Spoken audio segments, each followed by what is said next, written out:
Hello guys and welcome back to my new video. आज की video में मैं section 7 and section 8 of SRA discuss करूँगी। And मैं ट्राई कर रही हूँ गाइस कि थोड़े टाइम में मैं लैपटॉप में स्लाइड शोज़ पीपीटीज वगैरह के थ्रू अपना टॉपिक्स डिस्कस करूँ। तो मैं उसके लिए अरेंजमेंट्स कर रही हूँ और जैसे ही हो जाएंगे तो फिर हम इस रजिस्टर और ऐसे ये मैं कहूँगी देसी से सेटअप को बाय बाय कहेंगे और थोड़ा और प्रोफेशनल तरीके से मैं आप लोगों को पढ़ाऊँगी। तो चलिए अभी हम स्टार्ट करते हैं।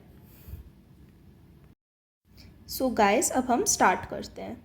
Section 7, a person entitled to the possession of specific movable property may recover it in the manner provided by the Code of Civil Procedure 1908. Code of civil procedure 1908 ये मेंशन करके section 9 of CPC read with section 7 है।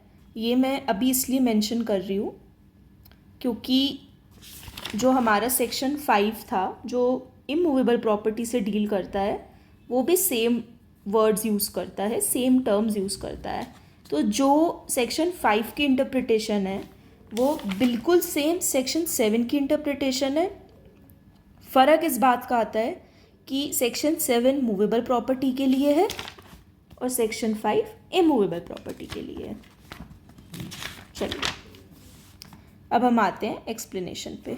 अ trustee may sue under this section for the possession of immovable property to the beneficial interest in which the person from whom he is trustee is entitled.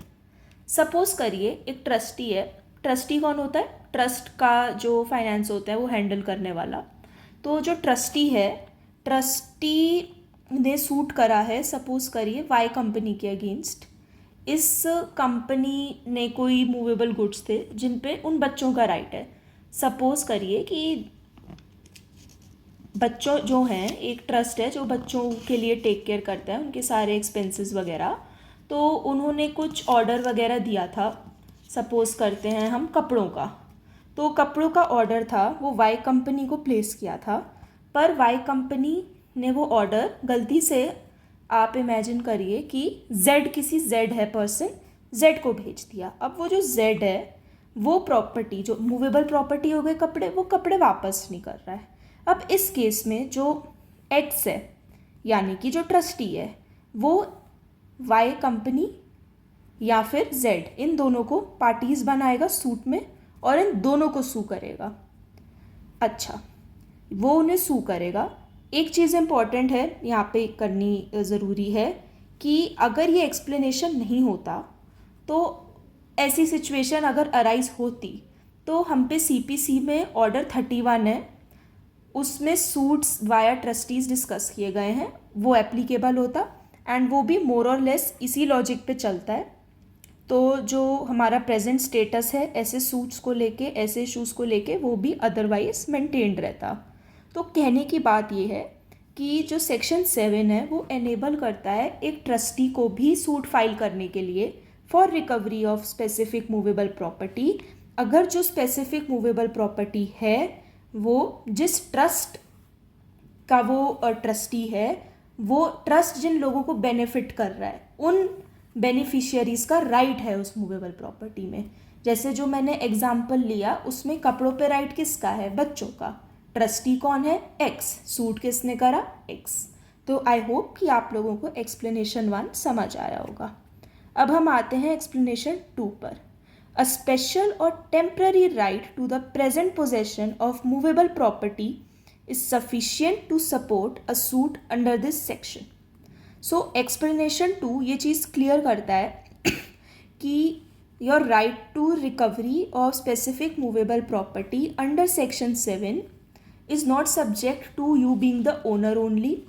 As an owner also you can seek the recovery of possession, but if you have some other right also like licensee or otherwise also like you are a buyer etcetera. So इस case में भी आप अपनी possession मांग सकते हैं।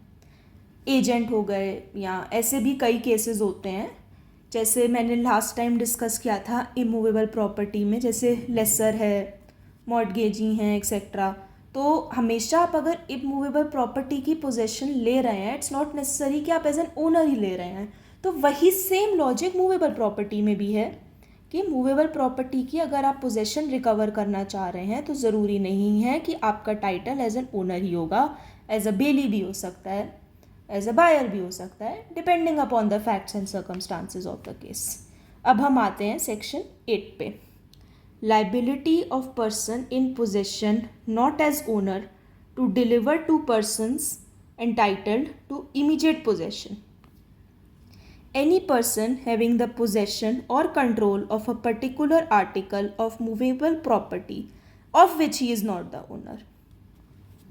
तो section 8 है, ये बात पहले ही क्लैरिफाई करके चल रहा है कि ये section recovery of possession from those people seek कर रहा है जो ओनर्स नहीं हैं, क्योंकि सेक्शन 7 में एक बंदा ओनर से भी पोजेशन मांग सकता है। सपोज X है और Y है, Y के पास एक लैपटॉप है, ये लोग एक कॉन्ट्रैक्ट ऑफ बेलमेंट में ऐड होते हैं जिसमें Y जो है वो अपना लैपटॉप X को देगा फॉर से 1 ईयर, जिससे X अपना काम करेगा and after 1 year he will return it back to Y। अब इन दिस केस अगर Y अपना लैपटॉप नहीं देता है X को, तो X पे क्या रेमेडी होगी? X ऑब्वियसली सूट फाइल करेगा रिकवरी ऑफ मूवेबल प्रॉपर्टी का, पर ओनर तो Y है। तो ऐसे केस में हमें क्या पता लगता है कि अगर आप ओनर नहीं भी हो पर आपका कोई दूसरा भी लीगल कैपेसिटी है प्रॉपर्टी पे, तो भी आप suit for specific movable properties possession file कर सकते हैं। हाउएवर सेक्शन 8 में ऐसा नहीं है। सेक्शन 8 में any person having the possession of a particular article of movable property of which he is not owner may be compelled specifically to deliver it to the person entitled to its immediate possession in any of the following cases: when the thing claimed to be held by the defendant as the agent or trustee of the plaintiff।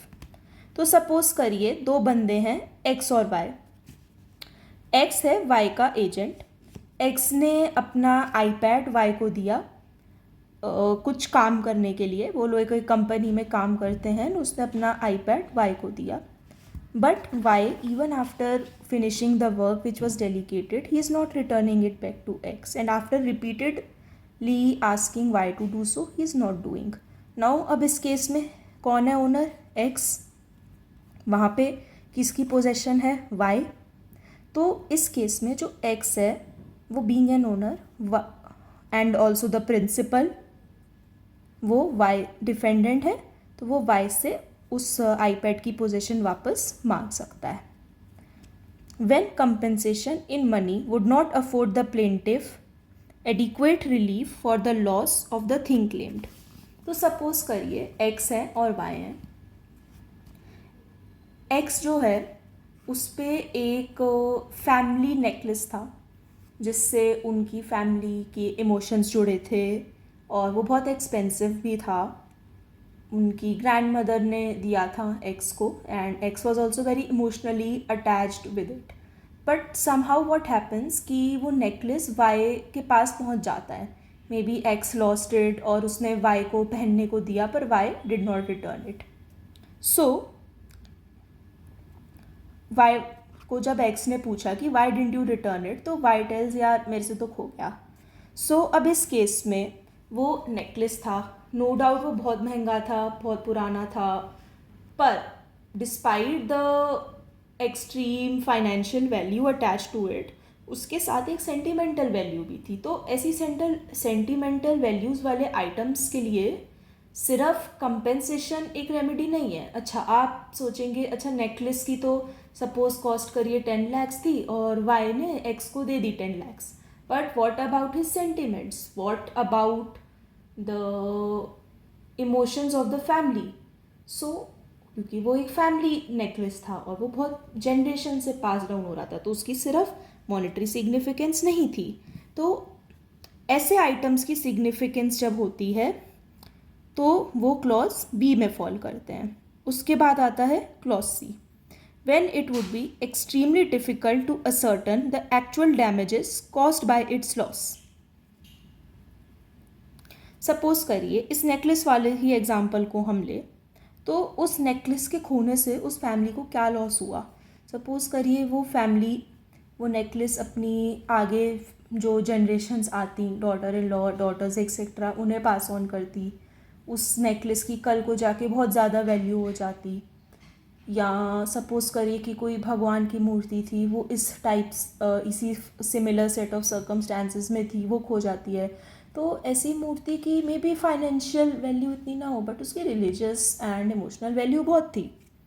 और उससे उनको कितना damage हुआ हो सकता है, अगर कोई पुजारी की मूर्ति हो वो खो जाए तो उनकी इमेज पे बात आए, रेप्यूटेशन पे बात आए, सारी चीज़ें होती हैं. तो इस टाइप के जब सर्कमस्टांसेस हैं तो वो क्लॉज सी में आते हैं. ऑल्सो लोगों को clause B and C similar लग सकते हैं. They are overlapping in nature but they are different. So as and when जो भी फैक्ट्स एंड सर्कमस्टांसेस हों, हमें उनके हिसाब से इनको पढ़ के समझना है. Fourth clause D, when the possession of the thing claimed has been wrongfully transferred from the plaintiff. Suppose plaintiff पे किसी चीज़ की पोजेशन होनी चाहिए थी, पर वो वाया सम रॉन्ग मीन्स किसी और पे पहुंच जाती है. सपोज करिए कोई कोरियर कंपनी है, उसको एक्स के घर पे कोरियर डिलीवर करना था, बट उसने वाई के घर पे करा, और अब वाई जो है वो एक्स को रिटर्न नहीं कर रहा है. तो ऐसे केसेस क्लॉज डी में फॉलो होंगे. अब हम आते हैं एक्सप्लेनेशन पे. Unless and until the contrary is prove, the court shell, in respect of any article of movable property claimed under clause B or C of this section, presume that compensation in money would not afford the plaintiff adequate relief for the loss of the thing claimed, or as the case may be, that it would be extremely difficult to ascertain the actual damage caused by its loss. So what happens, अगर civil law और evidence law का ये rule है कि जो party एक point assert कर रही है उस पार्टी को ये पॉइंट प्रूव करना है. बट जो क्लॉज बी और सी हैं उसके लिए एक्सप्लेनेशन में ये बात मेंशन की गई है कि जो पार्टी ये बात असर्ट कर रही है, क्लॉज बी एंड सी वाली, उस पार्टी को ये बात प्रूव करने की ज़रूरत नहीं है. ये प्रिजम्पशन उनके फेवर में रेज किया जाएगा. और जो ऑपोजिट पार्टी है, मतलब कि जो डिफेंडेंट है, कि ये compensation is the apt remedy and जो लॉस है वो सर्टन किया जा सकता है. तो इनका जो ऑपोजिट है वो डिफेंडेंट को प्रूव करना है अपने लिए. प्लेंटिफ के फेवर में ये दोनों बातें अज्यूम की जाएंगी. तो गाइस, आई होप आप लोगों को सेक्शन 7 एंड 8 समझ आया होगा. अब कल से हम स्टार्ट करेंगे स्पेसिफिक परफॉर्मेंस ऑफ कॉन्ट्रैक्ट्स. वो थोड़ा बड़ा टॉपिक है तो उसको भी मैं ऐसे ही वीडियोस में डिस्कस करूँगी. एंड आई होप आपको मेरा डिस्कशन पसंद आया होगा. And thank you so much.